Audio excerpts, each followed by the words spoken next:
բացահայտումները այսօրվա ցնցող պաստերը սիրեիներ ոչ թե մարդկային վրեժխնդրության արդյունք են,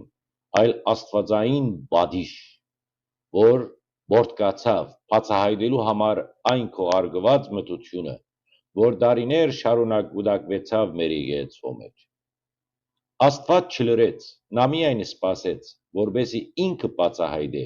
ով է մաքուր եւ ով է բղծված։ Մաղաքիա մարգարեն իր երկրորդ գլխի մեջ խստորեն կխոսի քահանաներու մասին։ Գսե. այս է իմ պատվիրանը ցես քահանաներ, եթե չլսեք եւ չմտածեք բարավորելու իմ անունը, գսե ամենակալ Տերը։ Ես ձեր վրա անեծք պիտի ուղարկեմ եւ ձեր օրհնությունը պիտի վերածեմ անեծքի։ Մաղաքիա 2:1-2։ Ահա աստվածային նախասկուշացումը, որուն կփախինք այսօր, երբ քահանաները չլսեցին